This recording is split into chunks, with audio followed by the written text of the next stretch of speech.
In this video, we're going to look at chi-square test procedure for the goodness of fit test for normal distribution. So, step 1 is to set up the hypothesis. And again, the null hypothesis is that the random variable follows normal distribution. Or you can say population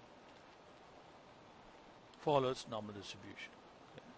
The alternative is that random variable or population does not follow normal distribution.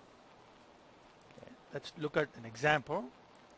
Here we have a company that hires employees, and when they hire employees they give an aptitude test, and the company director, personnel director, wants to know whether the test scores follow normal distribution or not. So we can then use that in hiring decisions. Okay, so he takes a random sample of 50 job applicants, and the aptitude scores for those 50 job applicants are given here, and we have the raw data. Okay. So our hypothesis then is that the aptitude test score follows normal distribution versus aptitude test score does not follow normal distribution. So that's your step 2. From that sample, then we compute X bar and sample standard deviation.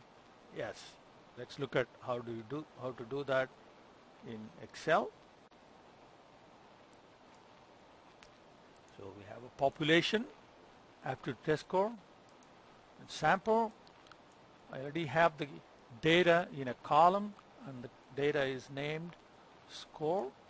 So sample is count of score. X bar is average of score, and stdev.s of score is our standard deviation. Now the null hypothesis, the aptitude test score follows normal distribution with mean 68.42 and standard deviation 10.41. And the alternative is that it does not follow normal distribution. Now let's use 5% for alpha. Okay. Now let's go back to the steps in Word document. So step 3 is to set up the table a particular way. We want to make sure that the expected frequencies for all the rows will be 5 or more. So what we can do is we can take the sample size and then divide by 5, and that will give us the number of classes we need, such that we will have 5 as expected frequency for each class. And we need to round this ratio down. Okay, let's do that. So we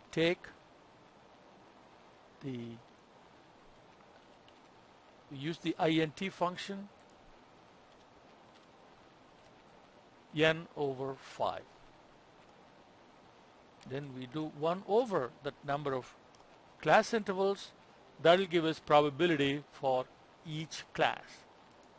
So 1 over k is the probability for each class. Then we can set up the column of cumulative probabilities with the last class having a cumulative probability equal to 1. So we do that by first class is just 1 over k. The next class, cumulative probability, is the previous class's cumulative probability plus the probability for each class. And probability for each class must be absolute referenced. Now copy that. It goes all the way up to 1. And let's center that.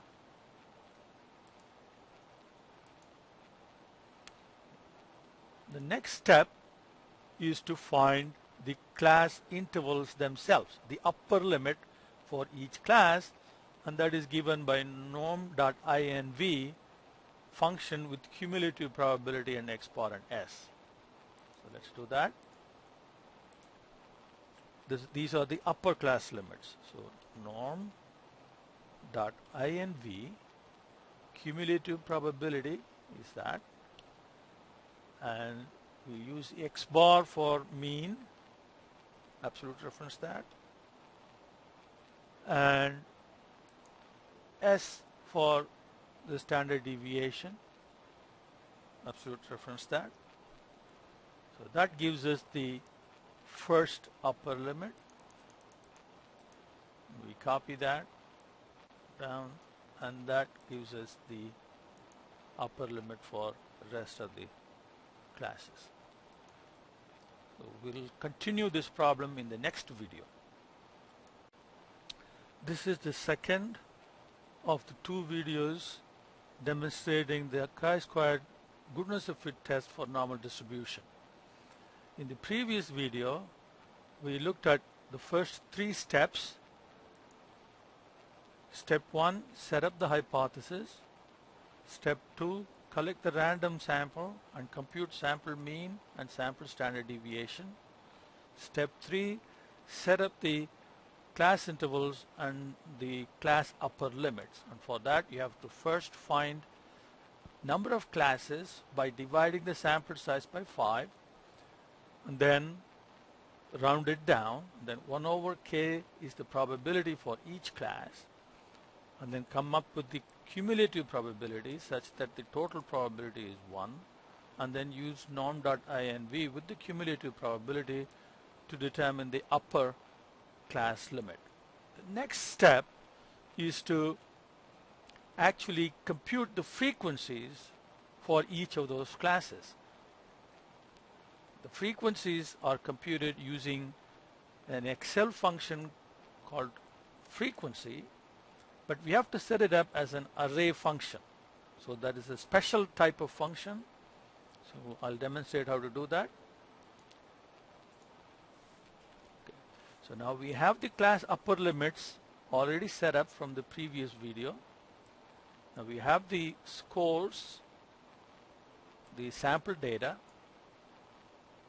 Now we have to summarize the sample data into these classes, and we're going to use the array frequency function for that. So highlight not just one cell but the entire range of cells adjacent to the class upper limits, and then you type the function frequency, and the data array is score. The bins array is the class upper limits. Now close parenthesis. Now don't press the enter key. So instead, this is what makes it an array function.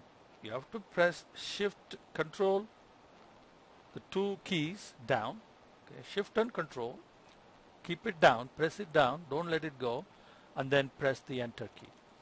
Now that enters the frequency function in all of these cells in the range, and it gives you the frequencies. So let's sum the frequencies and make sure that it has 50, which is our sample size right here. So all the observations are now summarized in the observed frequencies, and the expected frequency is n over k, sample size over k. And we'll make that absolute reference for both of them. So that will be our expected frequency. Then let's sum that and make sure that we have all the 50 accounted for. So now we have the observed frequencies, we have the expected frequencies. Now we can set up our chi-squared.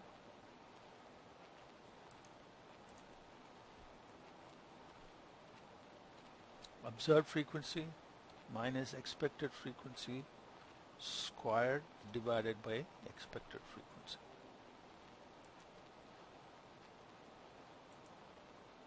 Now sum that.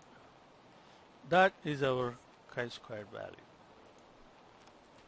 Now the degrees of freedom is k minus 3 in the case of normal distribution. So we have k over there minus 3. Then we can conclude the test either using the chi-square table value or the p-value. Chi-square table value is chi-squared dot inv dot rt, alpha value and degrees of freedom. Yeah. So if chi-squared calc is greater than t table, chi-squared table value we reject. In this case it is not. So we cannot reject the null hypothesis. And if you want to use the p-value, then you do chi-squared dot this dot rt, chi-squared calc and degrees of freedom. And you see the probability of type 1 error is quite large. So since p-value is greater than alpha, we cannot reject. So normal distribution is a valid or reasonable assumption. So we do not reject, so we do not have sufficient evidence to conclude that the test scores do not follow normal distribution with the given mean and standard deviation. The probability that we are wrong, so if we rejected the null hypothesis, if we concluded that it does not follow normal distribution, then the probability that we'll be wrong, which is the type 1 error, is 49.4%.